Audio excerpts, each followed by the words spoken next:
ఏదైతే విశాఖపట్నం స్టేడియంలో వైఎస్ఆర్ పేరుందో ఆ పేరును మార్చేశారని విశాఖపట్నం పార్లమెంట్ అధ్యక్షుడు కోడిగుడ్డు అమర్నాథ్ ఒక పిలుపునిచ్చాడు ధర్నాకి.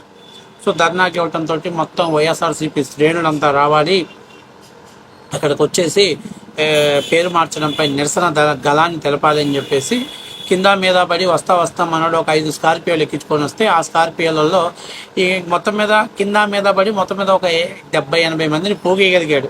మిగతా నాయకులంతా పోరా గుడ్డుగా నువ్వు చెప్తే మేము చేయడమే ఉంది అని చెప్పేసి వదిలేసారి. ఏదైతే మొత్తం మీద మనోడు వెళ్ళి ఒక 5 నిమిషాలు అక్కడ ర్యాంప్ షో చేసేసి మీడియా ముందుకు వచ్చి మాట్లాడుతూ ఈరోజు స్టేడియానికి పేరు మార్చారు, అట్లాగే ఎన్టీఆర్ ఏదైతే వైఎస్ఆర్ హెల్త్ యూనివర్సిటీస్ పేరు కూడా మార్చారు అని చెప్పేసి మాట్లాడుతున్నాడు.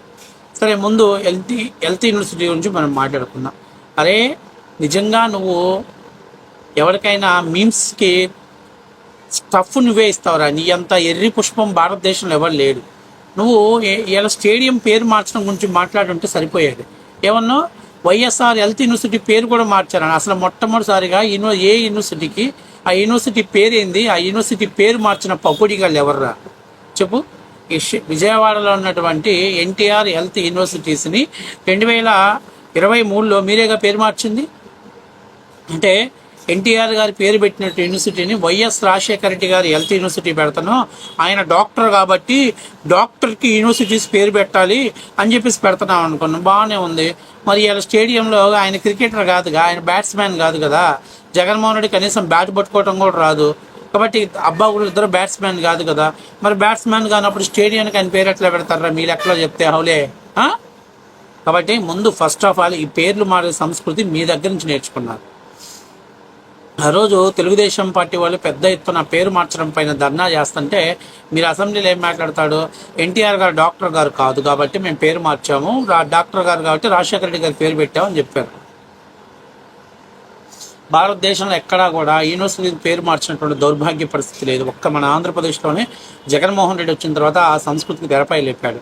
ఆ రోజు మీరందరూ అసెంబ్లీలో బల్లాలు చెప్తారు, ఇట్టా కొట్టారు, ఆయన ఒక అద్భుతమైన నిర్ణయాన్ని తీసుకున్నాడు అని చెప్పేసి. ఎందుకని ఆ దరిద్రమైనటువంటి సంస్కృతిని ఎవరు తీసుకొచ్చారంటే జగన్మోహన్ రెడ్డి తీసుకొచ్చాడు. రోజు క్లియర్గా చెప్పారు, మళ్ళీ రేపు తెలుగుదేశం ప్రభుత్వం అధికారంలోకి వస్తే ఖచ్చితంగా యూనివర్సిటీ పేరు మార్చుతామని కూడా చెప్పారు. మరి ఆ రోజు మీరంతా ఆ పేరు మార్చినప్పుడు నువ్వు అసెంబ్లీలోనే ఉన్నావు, నువ్వు అప్పుడు ఐటీ శాఖ మంత్రిగా పనిచేస్తున్నావు. మరి ఆ రోజు ఎప్పుడైనా మీరు తప్పు అని చెప్పి జగన్మోహన్ రెడ్డి చెప్పగలిగారా? చెప్పుంటే ఈ పాటికి నీ తలకాయ లెగిసి అవతల పడిపోయి ఉండేది. కాబట్టి ఇవాళ నీ అంతటి నువ్వు వచ్చేసి దాన్ని సెల్ఫ్ గోల్ వేసుకోవడం తప్ప నుంచి ఏమైనా ఉందా? వైఎస్ఆర్ హెల్త్ యూనివర్సిటీ పేరు మార్చారని చెప్తే అసలు దాని గురించి మాట్లాడితే అరే కనీసం నెటిజన్స్ నన్ను పోస్తారే, జరిగి కూడా ఒక 5-6 సంవత్సరాలు కూడా కాలేదు, కేవలం ఒక 8 నెలలు 9 నెలలు అవుతుంది, 9 నెలల్లో జరిగినటువంటి దాని విషయం గురించి మనం ప్రస్తావిస్తే జనాలు మనల్ని పోస్తారనేటువంటి ఇంగిత జ్ఞానం కూడా లేదు నీకు. అందుకే ఇంత ఎర్రి పుష్పాలంతా వైఎస్ఆర్సీపీ పార్టీలోనే ఉంటారు, ఇంత పిచ్చిన వాళ్ళంతా వైఎస్ఆర్సీపీ పార్టీలో ఉంటారు. కాబట్టి జగన్మోహన్ రెడ్డి హీరోలాగా అందరి ముందు కవరింగ్ చేస్తాడు. సబ్జెక్ట్ ఉన్నాడు ఎవడైనా కానీ వైసీపీలో అసలు ఉండలేడు, విమడలేడు. ఇది వాస్తవ విషయం. బూతులు మాట్లాడటమో లేకపోతే తలతెక్కనాయాల్లో మైండ్ కాన్సెప్ట్ లేని వాళ్ళు లాంటి వాళ్ళు మాత్రమే వైసీపీ పార్టీలో ఉంటారు. ఆ పార్టీ హార్డ్ కోర్ పార్టీ కార్యకర్తలు అవుతారు, లేకపోతే నాయకులు అవుతారు, లేకపోతే హార్డ్ కోర్ జగన్ ఫ్యాన్స్ అవుతారు. వీళ్ళు ఇంకో చాటకు పోయారనుకో ఆ పార్టీకి జెండాలు కట్టడానికో లేకపోతే ఫ్లెక్సీలు కట్టడానికో దానికే పనికొస్తారు, కానీ నాయకులుగా పనికిరారు. కాబట్టి అమర్నాథ్ కూడా తెలుసుకోవాల్సింది ఏంటంటే ఇవాళ నిన్ను ముచ్చటగా 3 నియోజకవర్గాలకు మార్చాడు. ముందు అనకాపల్లి, తర్వాత గాజువాక, ఇప్పుడు రంపచోడవరానికి వెళ్ళావు. అంటే ఏ నియోజకవర్గంలో నువ్వు ఉంటావో కూడా నీకు గ్యారంటీ లేదు. ఇప్పుడు ఆ నియోజకవర్గం నీకేం పర్మనెంట్ కాదు. కాబట్టి నిన్ను ఏదో నువ్వు ధర్నా చేయాలని పెద్ద ఎత్తున జనాన్ని తీసుకొచ్చాడు పెట్టినప్పుడు 2023లో మీరు ఎన్టీఆర్ హెల్త్ పేరు మార్చారు కదా, మరి ఇలా స్టేడియాలకు పేర్లు మార్చుకున్నప్పుడు మీరు ఎట్లా అడుగుతారు? అప్పుడు మార్చినప్పుడు మూసుకొని ఉన్నప్పుడు ఇప్పుడు కూడా మూసుకొని ఉండాలి మీరు. ఆ రోజు మీరు అన్నారుగా మాకు 151 సీట్లు వచ్చాయి కాబట్టి మేము ఎవరి పేరైనా మారుస్తూ ఉన్నారు.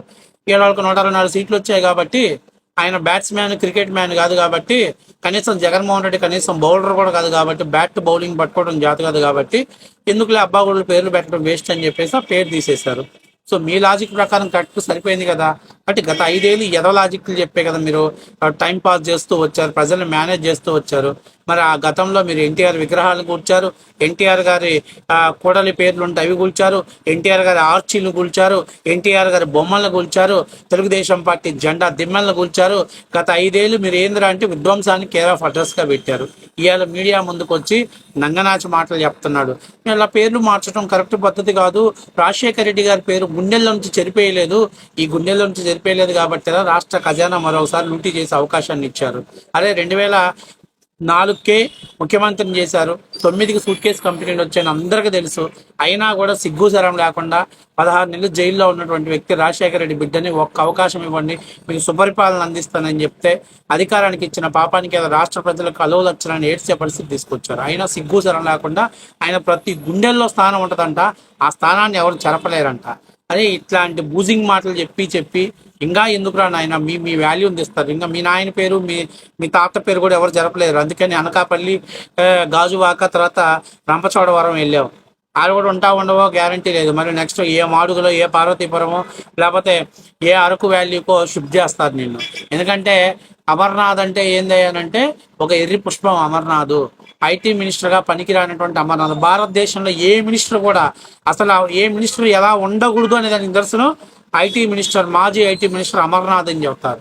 అంత అద్భుతమైనటువంటి మినిస్టర్ పదవిని నిలబెట్టావు నువ్వు నీ తలతిక్క బుర్ర తక్కువ మాటలు మాట్లాడుతుంది. అప్పటి నుంచి కనీసం నీకు బుర్ర లేదు, జ్ఞానం లేదు. అరే స్క్రిప్ట్ రాసేవాళ్ళని కనీసం మార్పించుకోరా.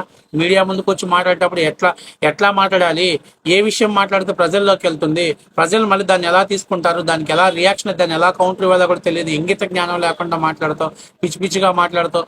ఏదో జగన్మోహన్ రెడ్డి నిన్ను ఒక పదవి అధ్యక్షుని చేశాడు, విశాఖ పార్లమెంట్ అధ్యక్షుని చేశాడు, ఇక నేను మొత్తం 7 పార్లమెంట్ నియోజకవర్గాల్లో నేను చక్రం తిప్పుతానంటే బోర్ల పడతావు. ఎందుకంటే నువ్వు ఏదైనా మీటింగ్ పెట్టావనుకో మీ నాయకులు అంటారు ఆ బొక్కలే ఆడే రాష్ట్రంలోనే అత్యధిక భారీ మెజార్టీతో ఓడిపోయినటువంటి ఎమ్మెల్యే ఆ బొక్కగాడు గెలిస్తే మనం పోవటమైందని చెప్పేసి మాట్లాడతారు. కనీసం నీకు జనాన్ని ఫేస్ చేసేటప్పుడైనా, నాయకులను ఫేస్ చేసేటప్పుడైనా, కార్యకర్తలను ఫేస్ చేసేటప్పుడైనా సిగ్గు అనిపించలేదా నీకు? ఎందుకంటే అంత భారీ మెజార్టీతో ఎందుకు ఓడిపోయానని ఇప్పుడు రివైజ్ చేసుకున్నావు నువ్వు. ఆ గాజువాక ప్రజలు చెప్పు తీసుకొని తెగేలా కొట్టారు, అర్థమైందా? ఎందుకంటే నీ గాజువాక ప్రాంతంలోనే అసలు కనీసం నీకు దిమాక్ ఉందా? సరే అనకాపల్లి వద్దన్నాడు అనుకో జగన్మోహన్ రెడ్డి, ఇంకేదైనా ఒక నియోజకవర్గం వర్గాలి. విశాఖ స్టీల్ ప్లాంట్ అక్కడే ఉంది, ఆ ప్లేస్లో పోతే జనాలు నన్ను తంతారే. నేను ఐటీ మినిస్టర్గా ఉండి కనీసం సరిగ్గా పని చేయలేదే, నేను అక్కడికి వెళ్తే జనాలు నన్ను తంతారు, ఓడిపుచ్చుతారు, నేను అక్కడికి వెళ్ళనని కనీసం ఆ మాత్రం ఇంగిత జ్ఞానం అంటే ఆ సర్వే కూడా నీ దగ్గర లేకుండా అంత ఫేక్గా వెళ్ళిపోయావు అక్కడికి. ఏమైంది? పిచ్చిగా ఓడిచ్చారు. ఇవాళ మీ విశాఖపట్నంలో నువ్వు పార్లమెంట్ అధ్యక్షుడు పోయి ఎవడన్నా ఏదైనా మీటింగ్ పెడదామంటే ఏదే ఆ 90,000తో ఓడిపోయిన బొక్కగాడు చెప్తే మేము ఎందుకు వస్తామని చెప్పి రావట్లేదు. చూడు, నువ్వే జనాన్ని తీసుకొచ్చుకున్నావు, నువ్వే ర్యాలీలు చేసావు, నువ్వే మీడియా ముందు మాట్లాడు, అంతా వన్ మ్యాన్ షో చేసేసుకున్నావు. అంత ఆ దరిద్రం ఆయన పరిస్థితిలో ఉంది మీ పార్టీ. ఇంకా నువ్వు అట్రప్లాప్ చేసావు. ఇప్పుడు అందరూ అంటున్నారు విశాఖపట్నంలో వైసీపీ అట్రప్లాప్ అయిపోయింది, ఇక వైసీపీ జెండా దుకాణం దర్దేసి టైం దగ్గరలోకి వచ్చిందని అక్కడ ప్రజలే అంటున్నారంటే ఒకసారి ఆలోచించుకోవాలి. నేను అంటున్నా, నీలాంటి జిడ్డుగాళ్ళు ప్రెస్ మీట్లు పెట్టేటప్పుడు కొంచెం ఒకసారి తెలివితో పెట్టాలి. ఇవాళ నేను అడుగుతున్నా, ఏ విషయంలోనైనా మీరు కొంచెం ఆలోచన చేసి పెట్టకపోతే ప్రజలు ఖచ్చితంగా మిమ్మల్ని చీకొట్టడానికి సిద్ధంగా ఉన్నారు. ముఖ్యంగా ఉత్తరాంధ్ర ప్రజలు చాలా తెలియకల్లో ఏదో గతంలో బాబాయిని చంపేసి కోడికత్తి డ్రామాలు ఆడితే ప్రజలు నమ్మారు, కానీ 2024 ముందు గులకరాయి డ్రామాని ప్రజలు నమ్మలా. ఎందుకంటే అర్థమైపోయింది జగన్మోహన్ రెడ్డి అంటే చాలా తెలియకల్లో చాలా మెత్తగా ఉంటారు, సాలిడ్గా దింపుతారు. చూసారు నీకు ఎట దింపారు? 90,000 మెజార్టీతో ప్రత్యర్థిని గెలిపించారంటే నీకు అసలు ఏ స్థాయిలో గుణపం గట్టిగా దించారో ఒకసారి అర్థం చేసుకో.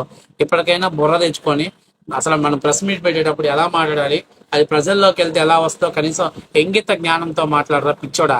ఇంకా ఎవడో రాసిన స్క్రిప్ట్ని అందుకే అంటారు కోడిగుడ్డు అమర్నాథ్ కాదు జిడ్డు అమర్నాథ్ అంటున్నారు. ఇప్పటికైనా స్క్రిప్ట్ మార్చుకోరా బాబు. మీరే పేర్లు మార్చి మీరే అవకాశం ఇచ్చారు. ఇవాళ మళ్ళీ పేర్లు మారుస్తే అబ్బో రాజశేఖర రెడ్డి గారి పేరు మార్చడం మేము ఒప్పుకోమంటే మరి గతంలో వాళ్ళు పిచ్చోళ్ళ? గతంలో ఆయన ముఖ్యమంత్రిగా చేయలేదా ఎన్టీఆర్ గారు?